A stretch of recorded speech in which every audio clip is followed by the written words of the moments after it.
అందరికీ శుభోదయం.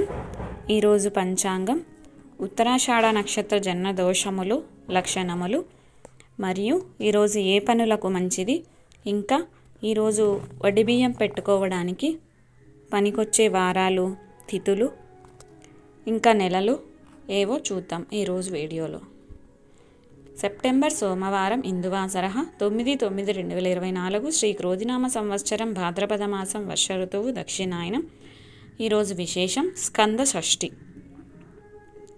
సూర్యోదయం 5:51 సూర్యాస్తమయం 6:11 శుభ సమయం ఉదయం 6 గంటల నుండి 7 గంటల వరకు.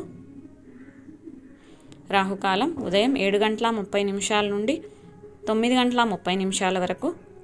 యమగండం ఉదయం 10:30 నుండి మధ్యాహ్నం 12 గంటల వరకు. దుర్ముహూర్తం పగలు 12:24 నుండి 1:12 వరకు. తిరిగి సాయంత్రం 2:46 నుండి 3:34 వరకు. వర్జము రాత్రి 7:06 నుండి 8:49 వరకు. అమృత గడియలు శేషం ఉదయం 6:54 వరకు. తిరిగి తెల్లవారుజామున 5:13. తిథి శుక్ల షష్ఠి సాయంత్రం 4:47 వరకు. తదుపరి సప్తమి. నక్షత్రం విశాఖ పగలు 2:50 వరకు. తదుపరి అనురాధ. ఉత్తరాషాఢ నక్షత్ర జన్మ దోషములు. ఏ పాదంలో జన్మించినను దోషము లేదు. వారి లక్షణములు: పురుషుడు జన్మించిన సంతానము గలవాడును, ధార్మిక కార్యములు చేయువాడును, శత్రువులను జయించువాడును అయి ఉండును. స్త్రీ జన్మించిన గౌరవ ప్రతిష్టలు గలదియును, ఓర్పు గలదియును అయి ఉండును. ఈరోజు ఏ ఏ పనులకు మంచిదో చూద్దాం. వ్యాపారం, వాహన ప్రారంభం, శస్త్రచికిత్సలకు, రిజిస్ట్రేషన్, పెళ్లి చూపులు, అద్దె ఇల్లు మారుటకు మంచిది.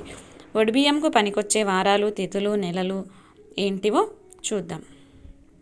పనికి రాని వారాలు: ఆదివారం, మంగళవారం, శుక్రవారం పనికి రావంటారని, కానీ శుక్రవారం పనికి వస్తుందండి. శుక్రవారం ఆ రోజే పెట్టుకొని ఆ రోజే ఆడపిల్ల ఇంటి నుంచి వెళ్ళాలి అంటే వడిబియ్యం పనికి రాదు. లేదు ఆ రోజు ఇంట్లో ఉండొచ్చు అంటే వడిబియ్యం శుక్రవారం కూడా పనికి వస్తుందండి. వడిబియ్యం ఇంట్లో ఉండకూడదు కదా, ఆ రోజే పోవాలి కదా అని కొందరికి అనుమానం రావచ్చు. అలా ఏం లేదండి. తొలి వడిబియ్యం వరకే అది నియమం అండి. తొలి వడిబియ్యం ఒక్కటే ఇంట్లో నిద్ర చేయకూడదు అంటారు. మిగతా ఎప్పుడు పెట్టుకున్నా కూడా వడిబియ్యం ఇంట్లో ఉండొచ్చు.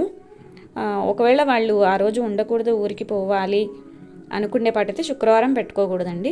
పనికి వచ్చే తిథులు: పాడ్యమి, విధియ, తదియ, పంచమి, షష్ఠి, సప్తమి, దశమి, పూర్ణిమ, ద్వాదశి, త్రయోదశులు మంచివండి. మిగతా ఏ తిథులలో కూడా వడిబియ్యం పనికిరాదు.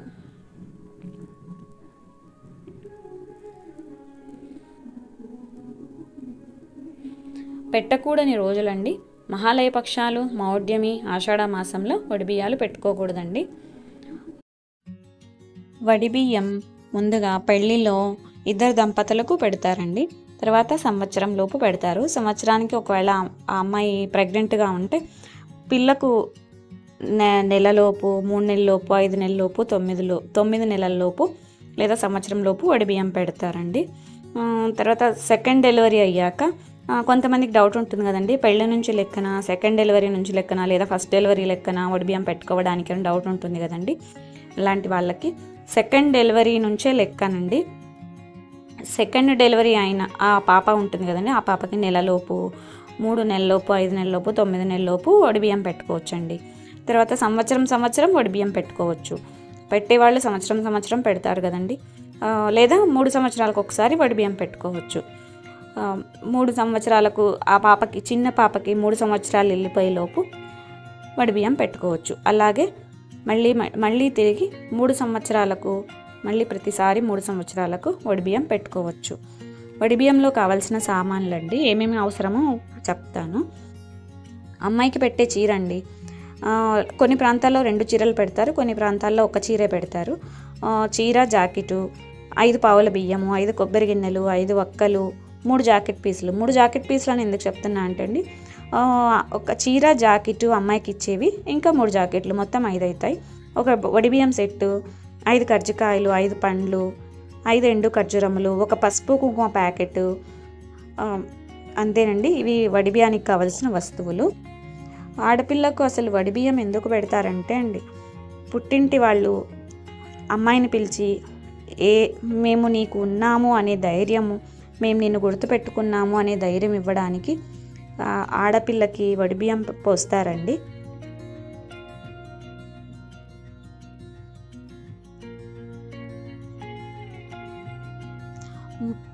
ముగ్గురు ఆడపిల్లలు ఉంటే వడిబియ్యం అందరికీ ఒకేసారి పెట్టరు కదా, ఒకరికొకసారి పెడతారు కదండి. ఒకవేళ ముగ్గురికి ఒకటేసారి వడిబియ్యం పోయాల్సి వస్తే అంటే వాళ్ళకి పెట్టాల్సిన నెలలు రోజులు ముగ్గురు ఆడపిల్లలకి ఒకేసారి అయిపోతాయి. ఏదో వాళ్ళకి అడ్డంకులు వచ్చి పెట్టడానికి వీలు కాలేదు, ముగ్గురు ఆడపిల్లలకి ఒకటేసారి వడిబియ్యం పెట్టాల్సి వచ్చింది అంటే మన ఇంటి నుంచి ఫస్ట్ వడిబియ్యం అమ్మవారికి పంపించండి. అమ్మవారికి వడిబియ్యం పెట్టొచ్చాక తర్వాత ఫస్ట్ పెద్ద ఆడపిల్లని కూర్చోబెట్టి వడిబియ్యం పోసి ఆ తర్వాత